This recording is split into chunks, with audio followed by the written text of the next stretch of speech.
Hello student. Jitendra academy math bye Jitendra sir में आप सभी का एक बार फिर से स्वागत है। मैं हूं जितेंद्र। तो जैसा कि हमने प्रोमिस किया था, आज हम अपनी 11वीं क्लास का फर्स्ट लेक्चर ले रहे हैं। और फर्स्ट लेक्चर में जो कॉन्सेप्ट है वो चैप्टर 1 ही है, जिसका नाम है सेट।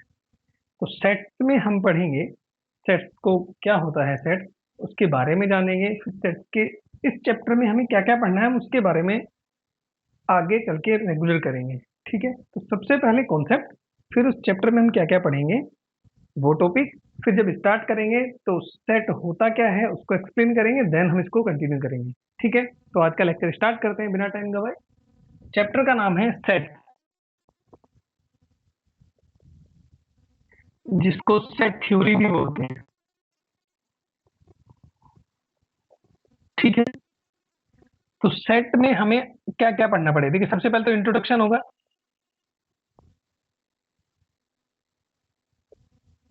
ठीक है, मतलब क्या है सेट, के सेट के बारे में सीखेंगे, इसका इंट्रोडक्शन हो जाएगा। उसके बाद सेट क्या होता है और उसका रिप्रेजेंटेशन, देयर रिप्रेजेंटेशन।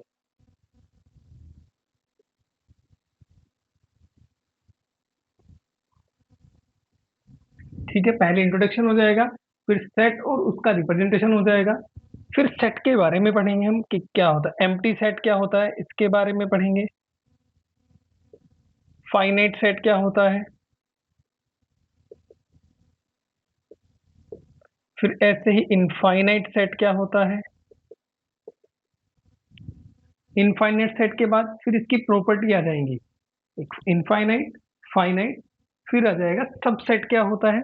ये सबसेट के ही पार्ट है, इस चैप्टर में हमें पढ़ने को मिलेगा। सबसेट पढ़ेंगे, फिर कुछ ऑपरेशन आएंगे इसके।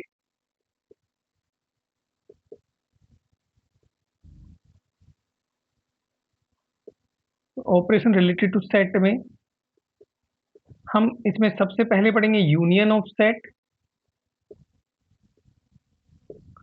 फिर सेकंड नंबर पे आ जाएगा intersection of set.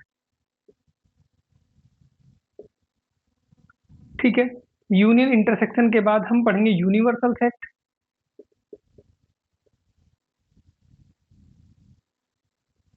Universal set किसे कहते हैं। यूनिवर्सल सेट के बाद आगे वाला टॉपिक आएगा वेन डायग्राम का।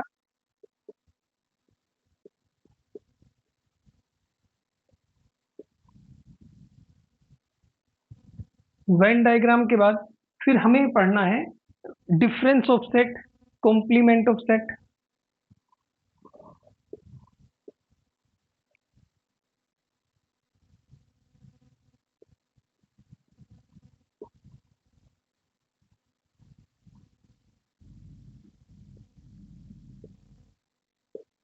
ये क्या है, मतलब हम सेट थ्योरी में क्या क्या पढ़ने वाले हैं, वो टॉपिक हम इस पूरे सेट के चैप्टर में पढ़ेंगे। जिसमें सबसे पहला टॉपिक देखिए, इंट्रोडक्शन क्या होता है, मतलब सेट क्या है, कहाँ से आया, क्या होता है, फिर इसके बेनिफिट्स क्या हैं, क्यों हमें पढ़ना चाहिए, वो हमारे इंट्रोडक्शन में आ जाएगा। जब इंट्रोडक्शन हो जाएगा फिर सेट होता क्या है, सेट कंफर्म आ गया कि सेट किसे कहते हैं। फिर उसके बाद सेट है क्या, इसको रिप्रेजेंट कैसे करते हैं। फिर एम्प्टी सेट क्या होगा, फाइनाइट सेट क्या होगा, इनफाइनाइट सेट क्या होगा, सबसेट क्या होगा।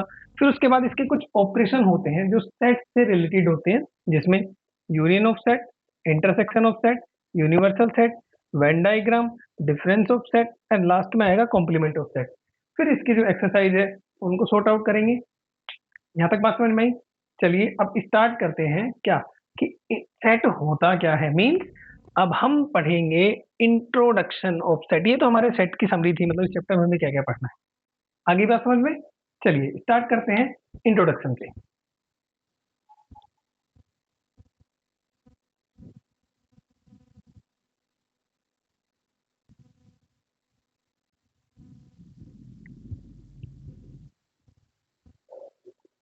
स्टार्ट करते हैं इंट्रोडक्शन से। अब इंट्रोडक्शन क्या होता है, इंट्रोडक्शन मतलब सेट क्या है, सेट को क्यों पढ़ना चाहिए, इसके बेनिफिट क्या होंगे। भाई कुछ चीज हम पढ़ेंगे तो क्यों पढ़ें, उसका रीजन क्या है। बिना वजह तो कुछ चीज पढ़ी नहीं जाएगी। तो पहले जान लेते हैं सेट क्या होता है, फिर इसके बेनिफिट्स क्या होंगे वो उसके बारे में सीखेंगे। अब देखिए, जो सेट होता है, सेट की अगर डेफिनेशन की बात करें, डेफिनेशन बाद में लिखते हैं, पहले एक एग्जांपल सेट करते हैं। सपोज दैट हम मार्केट गए, है ना। एक मार्केट में जब मार्केट में जाते हैं तो डिफरेंट काइंड्स की सोप लगी होती है। सपोज दैट आप कुछ खरीदने गए, सब्जी या फ्रूट्स वगैरह, ठीक है? तो एक शॉपकीपर फ्रूट और सब्जी दोनों सेल कर रहा है। अब आपको घर से मम्मी ने, बहन ने या किसी ने ये कहा कि फ्रूट्स लेके आने हैं या वेजिटेबल लेके आनी है, तो अब क्या होगा? अब आपको जब सब्जी या फ्रूट्स बोल देगा तो आपको पता है फ्रूट्स किसे कहते हैं। अब फ्रूट्स में आप क्या, आलू नहीं लेके आने के, तोरी नहीं लेके आने के, या सब्जियां नहीं लेके आने के, क्या लेके आएंगे? फ्रूट्स ही लेके आएंगे। अब फ्रूट्स में कुछ भी हो सकता है, फ्रूट्स में आप एप्पल ले आए, बनाना ले आए, मैंगो ले आए, ऑरेंज ले आए, वट एवर जो भी फ्रूट्स मार्केट में दैट टाइम है, ठीक है? वैसे ही अगर वो आपसे कहते सब्जियां ले आई, तो सब्जी में बहुत सारी सब्जियां होंगी। आप घिया, तोरी, टमाटर, जैसे हालांकि महंगा हो रहा है, टमाटर और कुछ भी सब्जी जो मार्केट में बिक रही होगी, वो कुछ भी ला सकते हैं। कहने का मतलब सुनिएगा, आपको पता है कि सब्जियां किसे कहते हैं और फ्रूट किसे कहते हैं, मतलब फल किसे कहते हैं। तो यहीं से कॉन्सेप्ट निकल के आता है।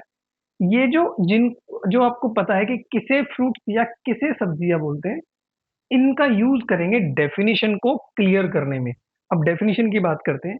डेफिनेशन है आपकी, जो एनसीईआरटी बुक या अदर बुक में भी लिखी हुई है, a well defined collection of,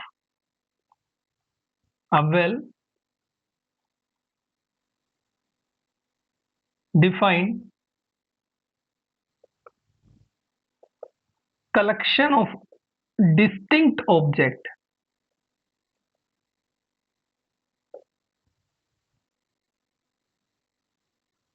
distinct object क्या, a well defined collection of distinct object is called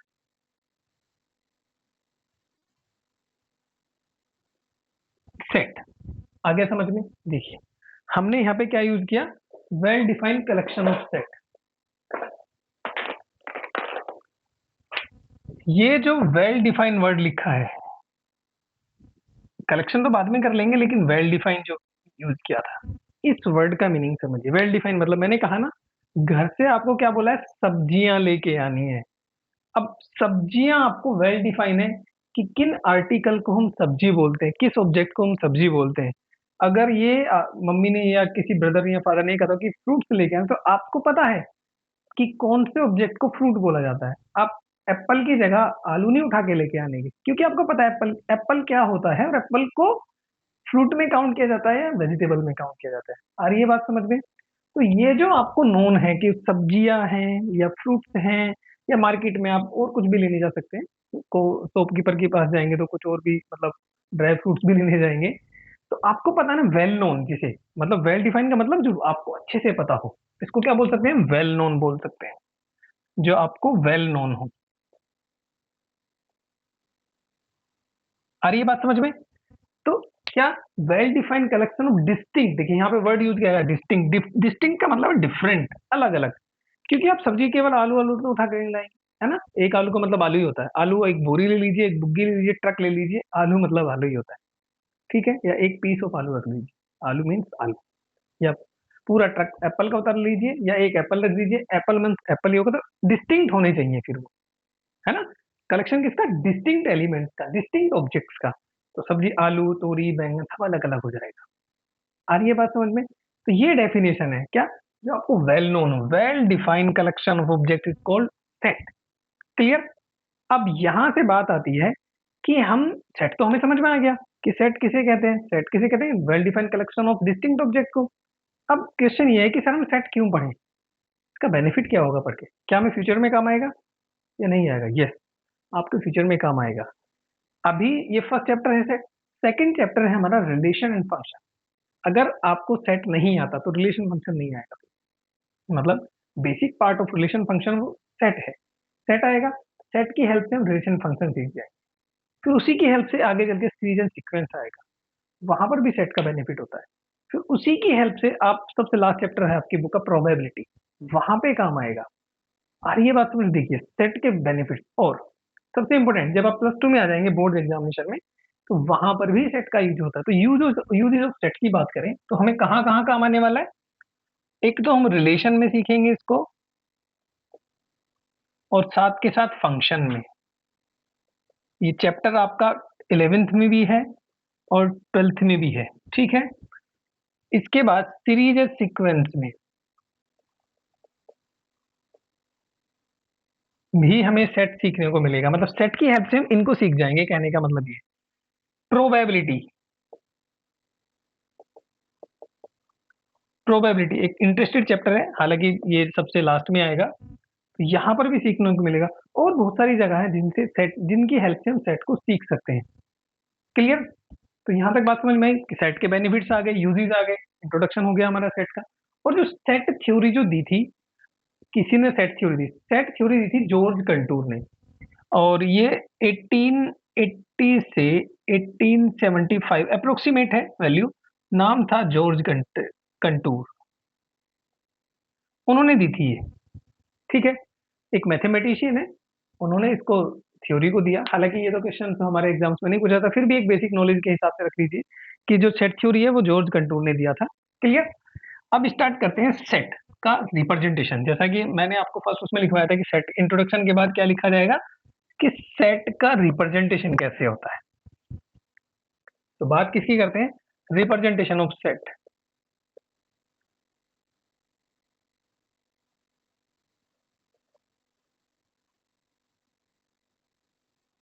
representation of set, set को रिप्रेजेंट करने के लिए जनरली देखिए, सेट तो हमने बोल दिया क्या, जैसे अभी एग्जांपल ले रहे थे हम कि फ्रूट्स का सेट, वेजिटेबल्स का सेट, ड्राई फ्रूट्स का सेट, आगे ले लें तो इंग्लिश अल्फाबेट का सेट, नेचुरल नंबर्स का सेट, वॉवेल्स का सेट, है ना, पीपल का सेट, ह्यूमन बीइंग, मैन का सेट, वुमेन का सेट, स्कूल के स्टूडेंट का सेट, गर्ल्स स्टूडेंट का सेट, स्कूल्स का सेट, टीचर्स का सेट, टेबल्स का set, there are many sets are, है ना। तो जैसे हम सेट के नाम ले रहे हैं, उनमें आर्टिकल क्या क्या आएंगे, उनके एलिमेंट क्या क्या आएंगे, वो हमें क्लियरली नोन होना चाहिए। आगे बात समझ में। तो अब रिप्रेजेंटेशन के लिए सेट को we use capital letter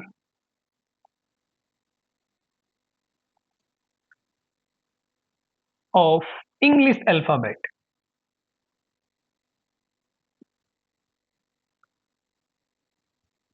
We use capital letter of English alphabet to represent a set.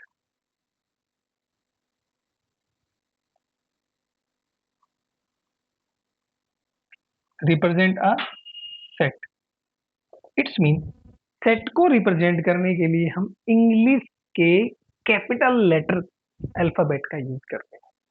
ठीक है, जैसे फॉर एग्जांपल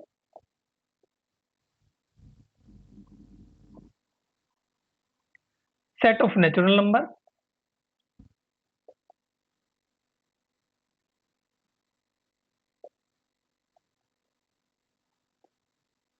तो हम एन से डिनोट करेंगे। मीन अब जब भी आप मैथमेटिशियन में कैपिटल एन पढ़ेंगे, इट्स मीन ये सेट ऑफ नेचुरल नंबर को रिप्रेजेंट करता है। अभी आपके लिए अंडरस्टूड हो जाएगा, मतलब कैपिटल एन का मीन्स क्या होता है, सेट ऑफ नेचुरल नंबर। ऐसे ही और एग्जांपल देख लेते हैं, सेट ऑफ इंग्लिश वोवेल, इसको यूज करेंगे वी से, V for vowel, V for English vowel. ठीक है, थर्ड और देख लें, सेट ऑफ होल नंबर, इसको यूज करते हैं डब्ल्यू से, मतलब ये फिक्स है। कैपिटल डब्ल्यू का मतलब सेट थ्योरी में रिप्रेजेंटेशन ऑफ होल नंबर है।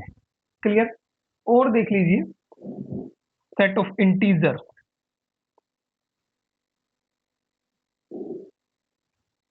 सेट ऑफ इंटीजर में आ जाएगा आपका जेड।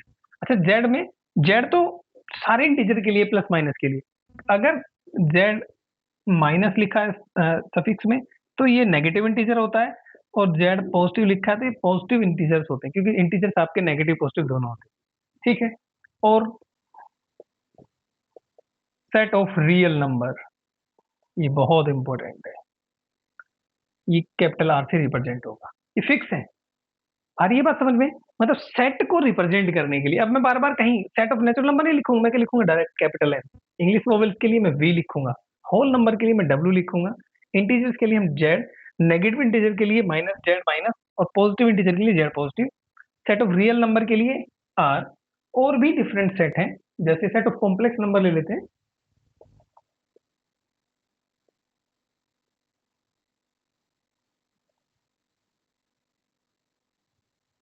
ये सी से यूज होगा। और अगर देखें तो सेट ऑफ रेशनल,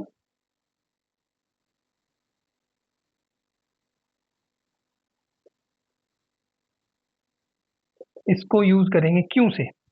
ठीक है, और ये बात समझ में। तो रिप्रेजेंटेशन ऑफ सेट में क्या था, we use capital letters of English alphabet to represent a set. क्या, नेचुरल नंबर को कैपिटल से रिप्रेजेंट किया, इंग्लिश वोवेल्स को वी से, होल नंबर्स को डब्ल्यू से, सेट ऑफ इंटीजर्स को जेड से, सेट ऑफ रियल नंबर को आर से, set of complex number C से, set of rational number Q से।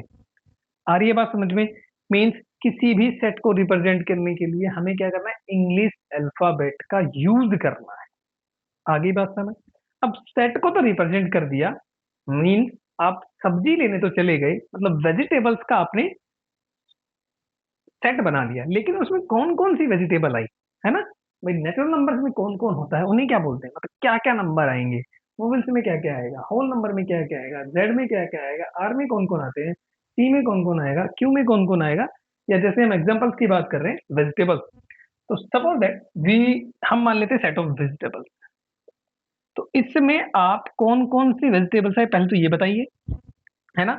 इट्स मीन आप पोटैटो लेके आए, टोमेटो लेके आए, पी फॉर पोटैटो तो छोटा पी, टोमेटो, ऑनियन लेके आए या कुछ और लेके आए, जो भी हो सकता है ना, कुछ भी लेके आ सकते हैं। क्लियर। तो ये तो हमारा सेट का रिप्रेजेंटेशन हो गया। फिर इनको क्या बोला जाएगा, जो आप सेट के लिए है।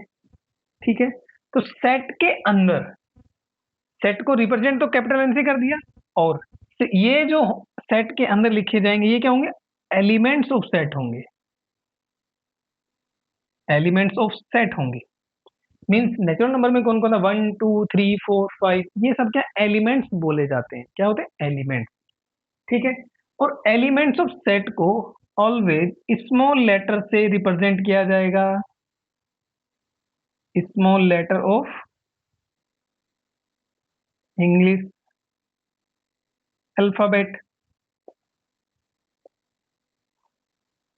ठीक है, सेट को कैपिटल लेटर से, सेट के जो एलिमेंट्स होते हैं उनको स्मॉल इंग्लिश अल्फाबेट से रिप्रेजेंट किया जाता है। और सबसे इंपॉर्टेंट बात, सेट के जो एलिमेंट्स होते हैं वो ऑलवेज करली ब्रैकेट से रिप्रेजेंट किए जाते हैं। देखिए ये वाला जो ब्रैकेट है ये क्या है, करली ब्रैकेट। मीन्स आप अगर नेचुरल नंबर्स की बात करें तो नेचुरल नंबर्स में जितने भी एलिमेंट्स आएंगे वो सब करली ब्रैकेट के अंदर आने चाहिए। ये सेट का रिप्रेजेंटेशन में आ गया। ठीक है, मीन्स नेचुरल नंबर क्या होता है, एन इक्वल्स टू हो जाएगा 1 2 3 4 एंड सो इनफाइनाइट तक। ठीक है, मीन्स जितने भी एलिमेंट्स किसी सेट के होंगे वो सभी करली ब्रैकेट के अंदर लिखे जाएंगे। ठीक है, आगे ही बात समझ में यहाँ तक। तो यहाँ से हमें इंट्रोडक्शन ऑफ सेट में well defined collection of object, distinct object क्या हुआ, सेट कहलाया। उसके बाद रिप्रेजेंट कैसे किया, कैपिटल लेटर से यूज करते हैं किसी सेट को। उसके बाद सेट के जो एलिमेंट्स होते हैं वो करली ब्रैकेट के अंदर लिखे जाते हैं, प्लस जितने भी एलिमेंट्स होंगे अगर उनमें इंग्लिश अल्फाबेट यूज हो रहा है तो वो हमेशा स्मॉल लेटर में यूज होगा, और सेट जो होगा वो हमेशा कैपिटल लेटर में यूज होगा।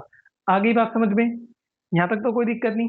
अब सेट हो गया, रिप्रेजेंटेशन हो गया, अब सेट के क्वालिटी के बारे में जानेंगे कि सेट और सेट में क्या क्या है।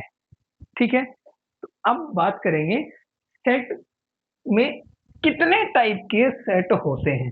ठीक है, चलिए स्टार्ट करते हैं।